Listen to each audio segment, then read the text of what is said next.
Good afternoon. Thank you for coming. My name is Graham Farrell. I am continuing a theme of the conference, really, which is talking about the declines in crime, but not over as long a period as Manuel has been talking. I'm going to talk about the more recent crime declines of the last few decades, particularly since the early 90s. This is research I've been doing for about 8 years or so now with a team, and we've published a range of studies. So I'm going to skip through a range of things in 20 minutes. I'm covering about 8 years of work and probably a dozen papers or so. So it may raise more questions than it answers, but there'll be more research that underpins the assertions I'm going to make.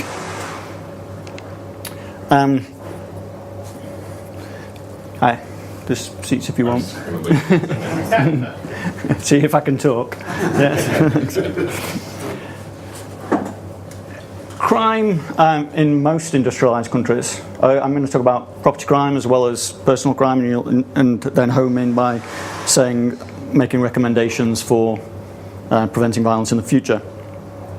In most industrialised countries, as you know, crime rose very rapidly from the 60s onwards. The most compelling explanation for this, which no one's really mentioned so far in the conference as far as I can tell, is routine activity theory. The opportunities for crime increased greatly. In fact, when I write, in my presentation, I'm taking it as given that democracy and the rule of law are good things for us to pursue, that education, housing, welfare policy are good things, and we would do those anyway, regardless of the crime rate. In fact, even more so, because we know that development often increases crime. And that was the history of crime in the post-war period in most countries. Rapid socio-economic growth alongside rapid increases in crime. So progress, it often increases crime. It does so through increasing crime opportunities. More consumer goods to steal. It changes our lifestyles in ways that we move a lot more, and potential targets interact with potential offenders a lot more in city centres, etc., etc. The classic example from Cohen and Felsen was that in the post-war period, women entered the workforce a lot more, which meant that households were unguarded during the daytime, and daytime burglaries increased. So the notion of changing opportunities is an incredibly important thing, and that's the main theoretical framework within which I'm talking. This now familiar crime mountain that occurred in many countries. This is UK data. It's my first time back in the UK for 3 years, so I thought I'd start with some UK data. Occurred in many countries, and this shows personal and household crime from the Crime Survey for England and Wales since it began. In the first year for which data was collected was 1981. These are indexed. In fact, most crime is the household crime. If they were on their original rates, the blue household crime line would be up here and the personal crime line would be down here. And that's an important part of my talk, is that most crime is the personal crime, the property crime, rather than violent crime, which is relatively rare. Note also that here, the household crime came down somewhat before the personal crime. This is the US. This is UCR data, but the patterns from the National Crime Survey data in the US are pretty similar. This just shows it transparently that conversations about the drop in violence in the US, conversations about the crime drop in the US have been primarily focused on the drop in violence. There's not been much conversation about the drop in personal crime, particularly property crime, but especially motor vehicle theft, which, as you see, the trend in motor vehicle theft tracks almost perfectly the trend in violent crime. It's uncanny, and it fell somewhat before violent crime, almost as if motor vehicle crime was dragging down violent crime. And this is important, and I group crime drop research generally into two phases.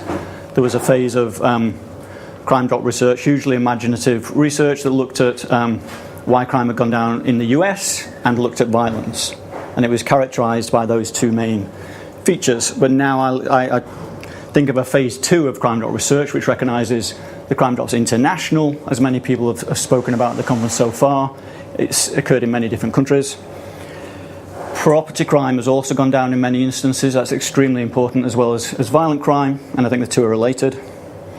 And I think there's been a broadening of the theoretical base, and that's these three factors are the foundations of the research in which I've been involved. In particular, the broadening of the theoretical base in relation to crime opportunity theories. So the area of research that we've been producing is, we term the security hypothesis, suggesting that more and better security has reduced crime. Before, I mentioned that increased opportunities with changing lifestyles, changing markets, more consumer products is what increased crime. Now, we would argue that it's reduced crime opportunities is what has decreased crime. And in particular, changes in security, we think, is what's done it in relation to property crime. I'm going to get to violent crime. Clearly, security differs for different crime types in its manifestations, and I'm going to talk more about the nature of security. We think it's done it with little or no displacement, which is why crime has gone down without just shifting to other types, and that, if anything, there's been a diffusion of benefits, which means that prevention efforts against some types of crime may also have brought down other types of crime. So this is the core of our argument, as it were. And in the published version, or the paper that's in the conference booklet, there's some references to some of our work. The way in which we've grouped the evidence uses this approach of data signatures. Obviously, you can't do a randomized controlled trial retrospectively or anything like that. Well, we can examine the data to tease out key indicators to show what's gone on. This is an example of a data signature that we developed for vehicle theft in the UK, which has gone down dramatically. It's gone down 90% overall since 1995. But it was disproportionately a decline in the forcing of locks and doors relative to other means of entry. This is the data signature you would expect if it was due to better central locking systems of cars. It used to be that you could get into a car with a coat hanger. Nowadays you can't. There's been some shift towards breaking windows, but still within an overall decline. Another signature that we think is consistent with it being an improvement in security is the relative changes in temporary versus permanent vehicle theft. Temporary theft is a good proxy for thefts that were for joyriding and transportation, which are the more amateur, youthful crimes, whereas permanent theft is an indicator of theft for chopping for parts or theft for resale, the more professional crimes. Temporary theft went down faster and earlier than the permanent theft, which is consistent with what you would expect with the more amateur, younger thieves being knocked out of the market by improved security, not being able to get into cars, or even if they could get in, not being able to start the cars that have got electronic immobilizers. So that was two of the examples of data signatures, and we developed a suite of signatures, shall we say. In particular, the timing and the trajectory of the introduction of vehicle security fitted almost perfectly with the timing and trajectory of the drop in vehicle theft. Stolen vehicles became, on average, older, which is what you'd expect with newer vehicles having better vehicle security. I just mentioned means of entry to vehicles, temporary and permanent theft. We developed very specific detailed analysis, and we've published 3 papers on it now for different crime types, relating to security device effectiveness, the effectiveness of different devices and their combinations of devices which can have a sort of exponential security effect. Also, there was one instance in Australia afforded a natural experiment where one of the Australian estates, it was South Australia, introduced vehicle immobilisers earlier than the rest of the country, and its car theft went down consistent with that timing and earlier than the rest of the country. This work with variations in the methods and data is now being replicated in various different countries. I'd go as far as to say I think we're as confident as we can be in social science terms that this is what caused the drop in vehicle theft. I'm going to move quickly. Why is that important? It's hugely important, because if that's what caused the drop in vehicle theft, it means it wasn't any of all these other explanations that was going on, that we hear all the time. We have published other papers reviewing those against a set of criteria, and that out of which we think the security hypothesis comes through as the one that has the best explanation. So I've talked about car theft. We've now, in the last few years, started looking at burglary as well, and it's not as clear, the data's not as good, but we think there's mounting evidence, and there's from other work that other people have done as well, that the drop in burglary may well be due to improved household security measures. Again, we've used different data signatures. We think that one of the main vehicles by which this may have been introduced is improvements in double glazing in UK housing, where people used to have locks and bolts, but when you get double glazing, you get an improved quality frame, you get improved quality glass that's tougher, you have a built-in lock, etc. So there's been this change in the quality of security rather than just the overall prevalence of security. In the US, we suspect, and this is very preliminary work, that it may be linked to the spread of central air conditioning, which the burglary in the US actually fell from the 70s onwards. And air conditioning in the US, according to the American Housing Survey, spread from 10% of households in 1970 to, I think it was 85 in 2010, 85%. And that will change how you interact with the windows. You won't open them very much if you have central air conditioning. It's a very different pattern for air conditioning units. This is one of the data signatures for burglary, because what we found is that if you just count the level of security hadn't increased as much, because we think it's a change in the quality. What we found is that those burglaries where you broke something as a means of entry, i.e. you forced the lock, you forced the window, they were the ones that declined more earlier and more rapidly than other types of burglary, which is where you entered through it, the door was open anyway, or you used deception to enter, or you pushed past where there's no security element.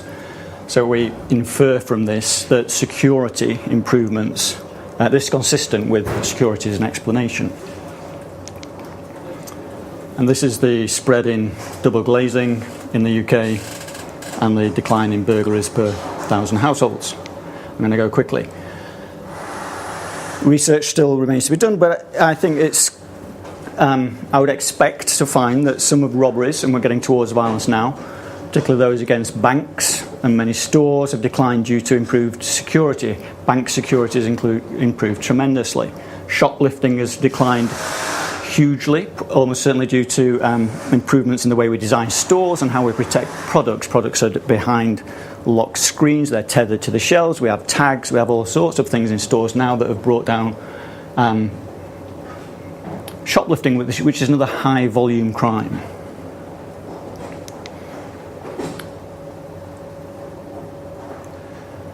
A brief note on what we're terming elegant security. Security, I think, has a bad reputation. A fortress society, Big Brother, etc. And we think good security can be elegant. If you think of vehicles nowadays, you don't take any time or effort to introduce the security. You just press one button and the whole car security system activates. Security is the default. It's aesthetically pleasing or neutral. It has a powerful preventive mechanism. It's palatable. It's not offensive to everyone. It's relatively effortless, and it's rewarding in cost-benefit terms. I just mentioned this because I know security has this bad rap, and I think it goes through stages of odd and awkward, clunky security that's ugly, and you get to more elegant security as it evolves. So, violence. How do we get to violence from here? We're almost up to speed with where we are with the research now. It's a program of research, and we just got some more ESRC funding to look at violence specifically in relation to security. I think some elements of security, as I mentioned, will be what has brought down violence. But I also suspect that the declining property crime, and if you think back to the charts I showed earlier, where property crime in some instances has gone down before violence, may be what's brought down violence. Criminal careers of offenders are dominated by property crime, because most crime is property crime. Offenders generally are not specialists. They commit different types of crime, so they commit mostly property crime and a relatively small amount of violence. Thanks, Jim.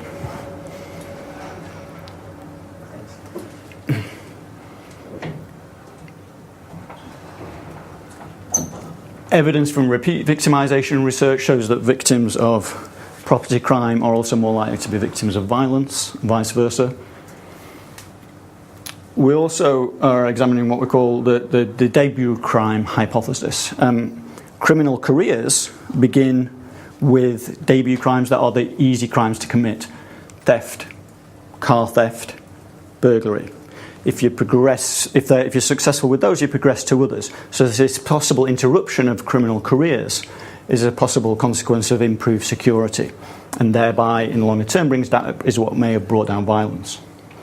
And we know from evidence, somebody mentioned, I think it was Frederick Lursel mentioned, the fact that the crime drop has been disproportionately amongst younger offenders. I do have various charts on this. Well, we've written a paper on it that I don't have time to go through. This is David Farrington's work, just noting the fact that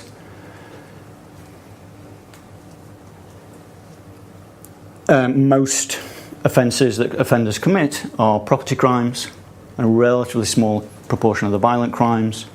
So if we take out the violent crime, the property crime, maybe it's also taking out the violent crime is our hypothesis. This is a much more recent review by Alex Piquero and colleagues.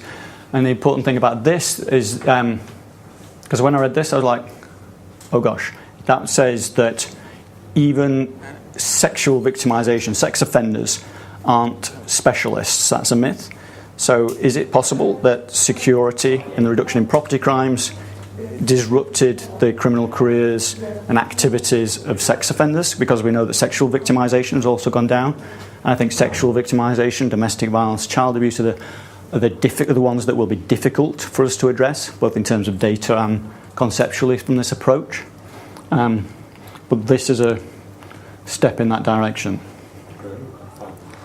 Okay, thank you. Great. So, implications. What does this mean in terms of global violence reduction over the next 30 years? There's obviously more research to do.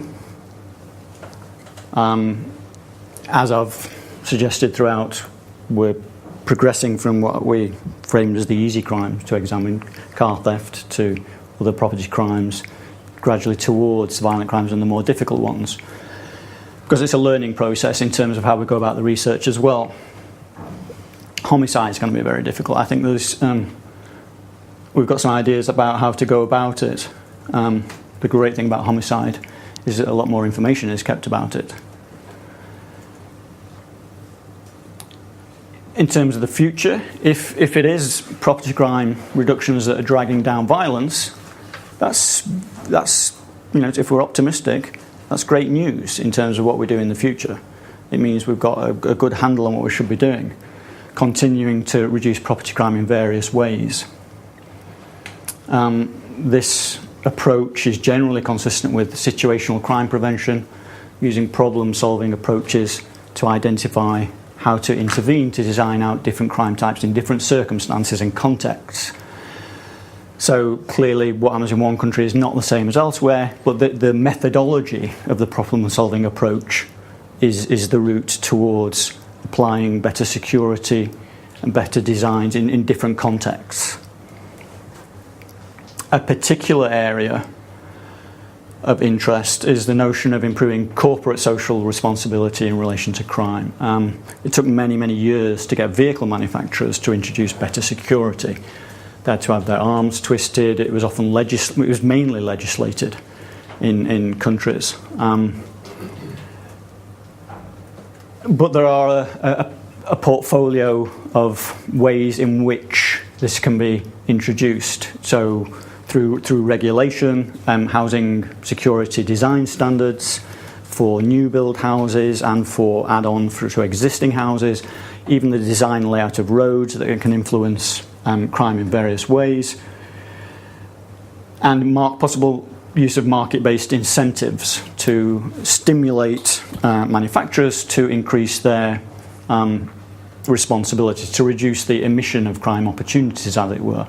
One example was there was the car theft index in the UK, and the Home Office announced last year that they were going to develop a phone theft index to name and shame those who were producing the most stolen phones, which again links to both theft and robbery, which is a violent crime.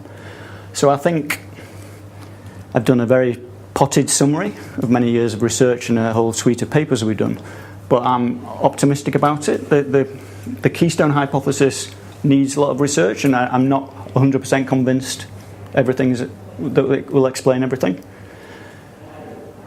I'm pretty certain that's what brought down car theft, and a bunch of people have now done research that confirms that, which on its own is tremendously important. And I think in terms of the methodology of how we go about crime prevention generally, the problem solving and situational prevention is greatly underutilised, and there's a range of ways in which we can introduce it. Thank you.